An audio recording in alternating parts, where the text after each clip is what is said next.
হরে কৃষ্ণ বন্ধুরা, তোমরা সবাই কেমন আছো? আশা করছি সবাই খুবই ভালো আছো। তো আজকের অনেকদিন পরে একটা ভিডিও তোমাদের সঙ্গে শেয়ার করতে চলে এলাম। তো আমার যে জাবা পাখিটার জোড়া ছিল, সেই জাবা পাখিটার 3টে বাচ্চা হয়েছে। তো তোমরা দেখতেই পাচ্ছ। তো আমি 1 মাসের মতো পাখি গুলোকে রেস্ট দিয়েছিলাম। সেই রেস্ট দেওয়ার পর আবার তাদেরকে আমি যখন ব্রিডিংয়ে বসাই, সেই ব্রিডিংয়ে বসানোর পর এই প্রথম বাচ্চা হয়েছে এবং 3টে বাচ্চা হয়েছে। তো একটা জিনিস আমি এর আগে ভিডিওতে অনেকবার আমি বলেছি, তবুও আজকে আমি সেই জিনিসটা নিয়ে আরেকবার আমি তোমাদেরকে বলতে এলাম। সেটা হচ্ছে কি, পাখিদের পালক ঝরা এটা অনেক সময় অনেকে ভয়ের চোখে দেখে।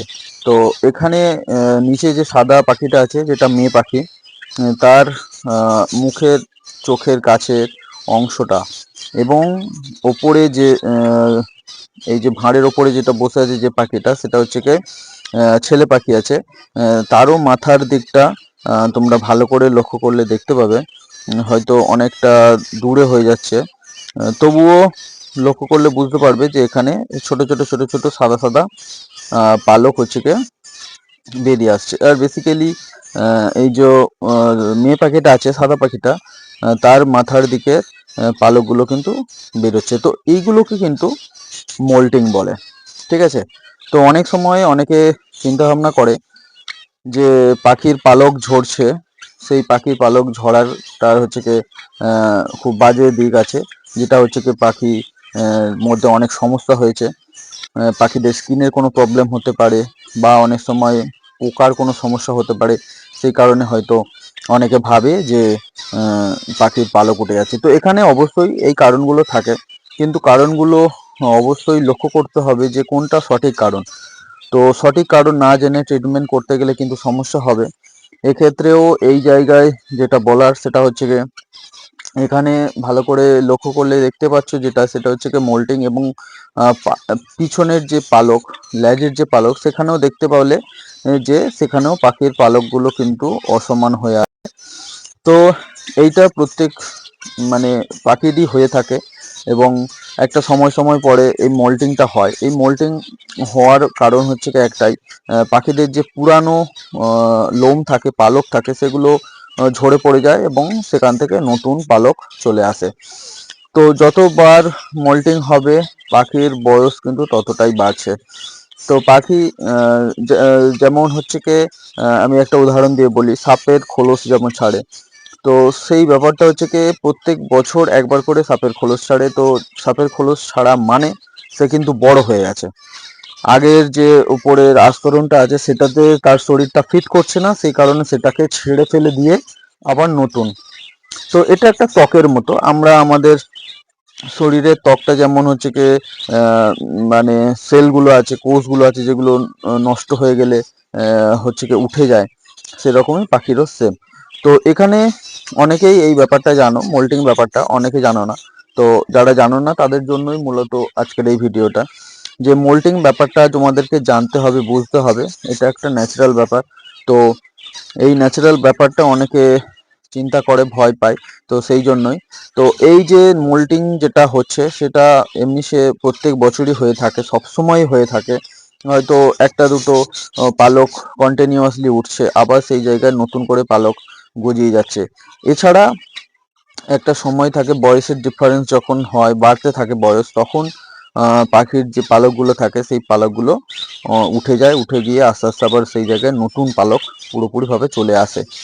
অনেক সময় এই জিনিসটা থাকে, আবার অনেক সময় থাকে এর মধ্যে আরেকটা জিনিস আমি বলে দিই, প্লাকিং। প্লাকিং ব্যাপারটা থাকে। প্লাকিং মানে হচ্ছে কি পাখি তার নিজের পালকগুলোকে টেনে টেনে তুলে দেওয়া। তো এই যে টেনে টেনে তুলে দেওয়ার যে ব্যাপারটা, সেটা হচ্ছে কি পাখি অনেক সময় মানে কি বলবো, বোরিং ফিল করলে, ঠিক আছে, হয়তো যে জায়গায় রেখেছো, যে খাবার দাবার আমরা খাওয়াচ্ছি, সেইগুলো তার সুইটেবল মনে হচ্ছে না, তাকে পছন্দ হচ্ছে না, সেই রকম পরিস্থিতিতে কিন্তু তারা প্লাকিং করে নিজের ফ্রাস্ট্রেশনকে দূর করার জন্য। তো এই ব্যাপারটা কিন্তু থাকে, কিন্তু সেই প্লাকিং এর ব্যাপারটা সেটা হচ্ছে কি খুবই কম থাকে, কারণ এই ছোট পাখির ক্ষেত্রে এই প্লাকিং ব্যাপারটা থাকে না। বা বেসিক্যালি যেটা হয় সেটা হচ্ছে কি প্লাকিং যখন হয় তখন ছোট পাখির ক্ষেত্রে খুবই নগণ্য, এবং যে টাইম হয় সেটা হচ্ছে কি পাখিদের শরীরের যে ক্যালসিয়ামের ডেফিসিয়েন্সি থাকে তার কারণেই হয়। তো ক্যালসিয়ামের ঘাটতি যখনই থাকে তখন এই রকম ভাবে প্লাকিং করে, এবং প্লাকিং করার মানেটা হচ্ছে কি পাখি পালকের গোড়া থেকে যে রক্ত আসে সেই রক্তটা হচ্ছে কি তারা খায়, সেখান থেকে তারা ক্যালসিয়াম নেওয়ার চেষ্টা করে। তো এই রকম ব্যাপারগুলো সবই যখন ঠিকঠাক থাকে তারপরেও যখন এরকম পালক ওঠে সেটাকে মোল্টিং বলে, বা পুরনো পালক খসে পড়ে নতুন পালক আসা।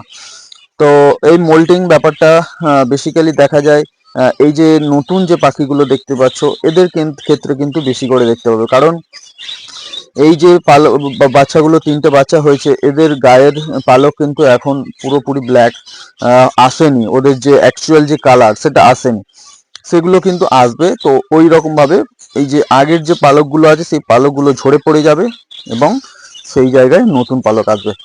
তো আজকের এই ভিডিওটা এই জন্যই করলাম বন্ধুরা, যারা নতুন পাখি পালন করছো, যারা নতুন পাখি নিয়ে এসেছো, তাদের হয়তো পাখিগুলো এরকম ভাবে পালক ঝরে পড়ে গেলে, এরকম সিচুয়েশন তৈরি হলে তারা কিন্তু অনেকে চিন্তা করো, অনেক সময় কি করবে বুঝে উঠতে পারো না, বা অনেক সময় দেখা যাচ্ছে দোকানে গিয়ে এরকম ভাবে পালক উঠছে বলে মেডিসিন নিয়ে এসে বা ওষুধ নিয়ে এসে দিয়ে দিচ্ছ, সেক্ষেত্রে পাখি কিন্তু অনেক সময় ড্যামেজ হতে পারে, নষ্ট হয়ে যেতে পারে। তো সেই জন্যই ভিডিওটা। তো যাই হোক, চিন্তা করার কিছু নেই।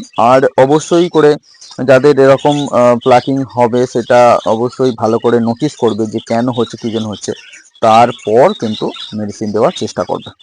তো ঠিক আছে বন্ধুরা, আজকের ভিডিওটা এইটুকু।